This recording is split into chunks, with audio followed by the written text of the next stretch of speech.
কেউ জমি বিক্রি করেছেন, কেউ গচ্ছিত রেখেছেন মেয়ের বিয়ের টাকা, কেউ বা দিয়েছেন প্রবাস জীবনের ঘাম ঝরা সঞ্চয়, নিরাপদ আমানত আর হালাল মুনাফার আশ্বাসে। কিন্তু সেই আশ্বাসের আড়ালেই তৈরি হচ্ছিল শত শত কোটি টাকার এক আর্থিক প্রতারণার জাল। এর সাথে জড়িয়ে আছে 12,661 পরিবার। এটি সাধারণ কোনো প্রতারণা নয়, নিখুঁত এক আর্থিক ডাকাতি, যেখানে এক লহমায় হাওয়া হয়ে গেছে পুরো 400 কোটি টাকা। পুলিশের নথি বলছে এই জালিয়াতির মাস্টার প্ল্যানের নেপথ্যে ছদ্মবেশে লুকিয়ে থাকা গডফাদার আর কেউ নন, মাদারগঞ্জ উপজেলা জামায়াতের সাবেক আমির মোহাম্মদ আব্দুল ওয়াহেদ। মাদারগঞ্জের মাটিতে একটি সমবায় প্রতিষ্ঠানের আড়ালে সাজানো হয়েছিল ভয়াবহ ছায়া ব্যাংকিংয়ের ফাঁদ।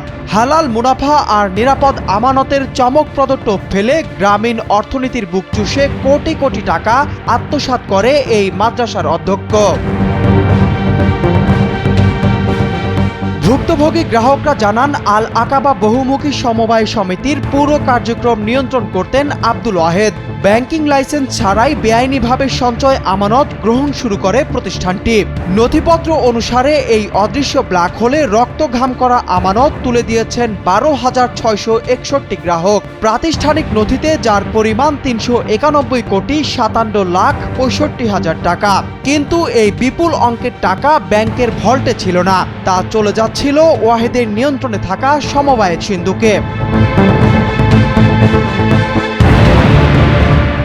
হঠাৎ একদিন ভল্ট খালি, টাকা গায়েব, আর কার্যালয়ে ঝুলানো হয়েছিল তালা।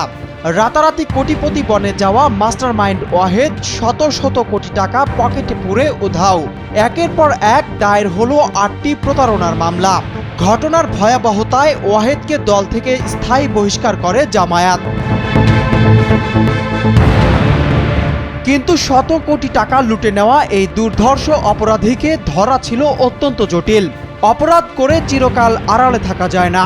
বারবার আস্তানা বদলে ফেরারি হয়ে থাকা এই ধূর্ত আসামিকে ধরতে ফাঁদ পাতে র্যাব। শুরু হয় আধুনিক প্রযুক্তি আর সূক্ষ্ম গোয়েন্দা নজরদারির নিখুঁত ট্র্যাকিং। 4 আগস্ট মঙ্গলবার বিকেল জামালপুর সদর উপজেলার বাইপাস এলাকায় ছদ্মবেশে থাকা আব্দুল ওয়াহেদ কিছু বুঝে ওঠার আগেই চারপাশ থেকে ঘিরে ফেলে র্যাবের বিশেষ আভিযানিক দল। তার হাতে আঁকড়ে বসল হ্যান্ডক্যাপ। গ্রেপ্তারের পর থানা পুলিশ হয়ে তাকে সোপর্দ করা হয় জামালপুর চিফ জুডিশিয়াল ম্যাজিস্ট্রেট আদালতে।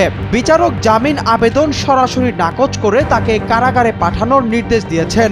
অপরাধী আজ গারদের ওপারে, কিন্তু 391 কোটি টাকার সেই বিশাল অর্থ সাম্রাজ্য কোথায় গেল? 12,000 পরিবার কি কোনোদিন ফেরত পাবে তাদের রক্তে ভেজা আমানত? প্রশ্ন রয়ে গেল এই রাষ্ট্রের কাছে।